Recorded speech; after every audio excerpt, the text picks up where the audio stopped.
یہ جو نظام بنا ہوا ہے پاکستان کا، یہ جو ریاستی ادارے ہیں، ان کا جو کام ہے آئین کے مطابق، یہ اپنے اس کام کو چھوڑ کر ایک اور کام پہ لگ گئے ہیں جو ان کا کام نہیں ہے۔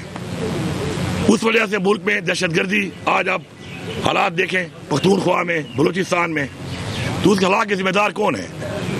اس حالات کے ذمہ دار وہ لوگ ہیں جن کی ذمہ داری بارڈر کے اوپر اپنے بارڈرز کو کلیئر کرنا ہے، لیکن انفارچونیٹلی بارڈروں کو چھوڑ کر وہ ہمارے طریقے انصاف کے لوگوں کے پیچھے پڑے ہوئے ہیں۔ تو میں ان سے یہ گزارش کروں گا، اور پھر میں ریپیٹ کروں گا کہ میری یہ گزارش جو ہے اس کو ہماری کمزوری نہ سمجھا جائے کہ آپ اس ملک کو کہاں لے کے جانا چاہتے ہیں۔ آپ نے مارشل لا لگائے، بار بار لگائے، اس مارشل لا سے پاکستان کو اور انٹرنیشنل اتنا نقصان ہوا، پاکستان کی جمہوریت کو کسی چیز سے نہیں ہوا۔ کہاں گئے مارشل لا لگانے والے؟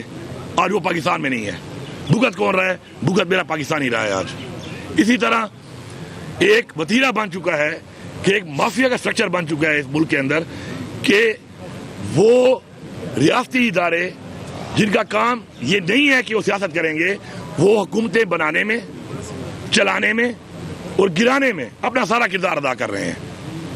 اور پھر جب ان سے پوچھیں تو بڑے مزے سے جواب دیتے ہیں ہم تو غیر سیاسی ہیں، ہمارا سیاست سے کوئی تعلق نہیں ہے۔ خدا کی قسم اس ملک میں سب سے زیادہ سیاست جو ہے نا وہ پاکستان کے ادارے کر رہے ہیں آج۔ اچھا، اس سے نقصان کیا ہو رہا ہے؟ نقصان یہ ہو رہا ہے کہ دیکھیں میں بذات خود ایک فوجی کا بیٹا ہوں، ایک فوجی کا بھائی ہوں۔ میری فوج بدنام ہو رہی ہے، چند غلط فیصلوں کی وجہ سے، چند لوگوں کی وجہ سے فوج بدنام ہو رہی ہے۔ بارڈر پہ کھڑا وہ فوجی یا اس ایریا میں جہاں پہ ہمارے مسائل ہیں وہاں پہ میرے بچوں کے لیے، میری حفاظت کے لڑنے والا وہ فوجی، وہ عزت اور مقام اس کو نہیں ملا جو ملنا چاہیے، غلط فیصلوں کی وجہ سے۔ تو اس لیے ہم نے اپنے ادارے خود ٹھیک کرنے ہیں۔ آئیں مل کے بیٹھیں، اپنی غلطی کو مانیں اور آگے بڑھیں۔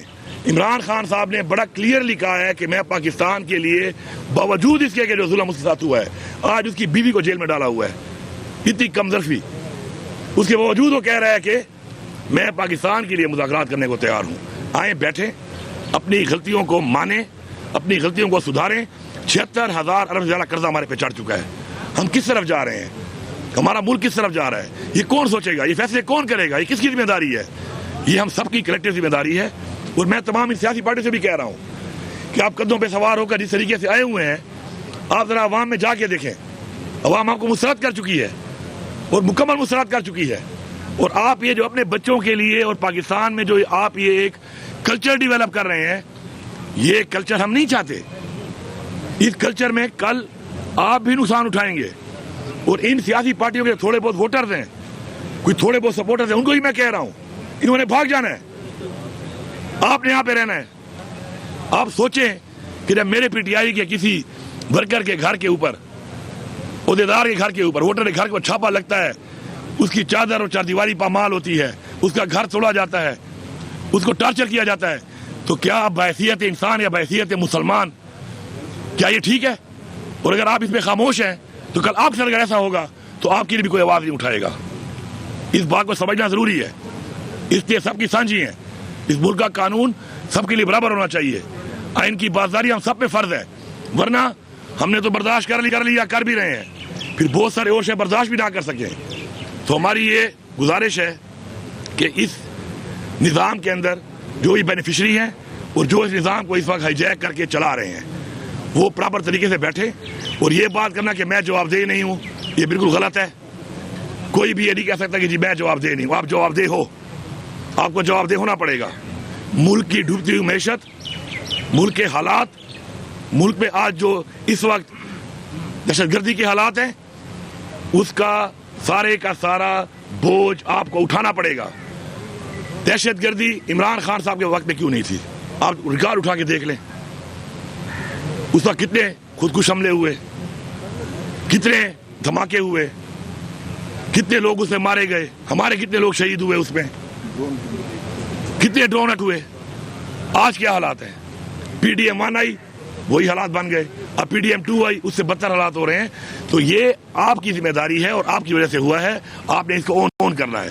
ٹھیک ہے، ہم مقابلہ کریں گے، ہم مقابلہ کر بھی رہے ہیں، لیکن اپنی فرائض سے روگردانی آپ نہیں کر سکتے۔ آپ آئیں، بیٹھیں، بات کریں، دلائل پہ بات کریں۔ آپ دلائل سے ثابت کر دیں کہ میں نے ملک کے خلاف سازش کی ہے، مجھے اس چوک پہ لٹکا دیں آپ، میں تیار ہوں اس کے لیے، لیکن بغیر دلائل کے، بغیر ثبوت کے، بغیر وجہ کے آپ جس طریقے سے 26 ترمیم ملا کے آپ نے اس وقت ملک کی ایک عدلیہ تھی اس کو بھی آپ نے محکوم کر دیا ہے، ہتھکڑیاں لگا دی ہیں، تو قوم کہاں جائے؟ کیا راستہ چھوڑا آپ نے قوم کے لیے؟ تو اس لیے اپنی ذات سے نکلیں، اپنی انا سے نکلیں اور ایک قوم بن کے سوچیں۔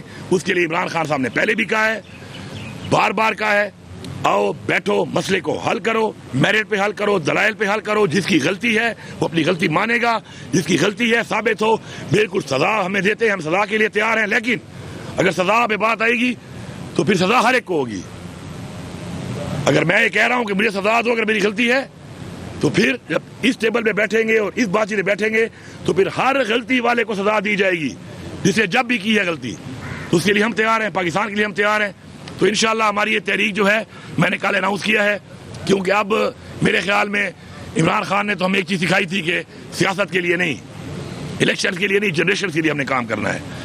تو اب ہم نے اتنا سارا کچھ دیکھ کے فیصلہ کیا ہے اور کل 90 دن کی ایک اناؤنسمنٹ کی ہے، کیونکہ عمران خان صاحب ہمیشہ تبدیلی کے حوالے سے 90 دن کا کہا کرتے تھے۔ تو ایک بڑا واضح پیغام ہے کہ 90 دن کا راہ سے شروع ہو گئے ہیں اور اس 90 دنوں میں ہم اپنی پیک اٹھا کے ہم آر یا پار کریں گے۔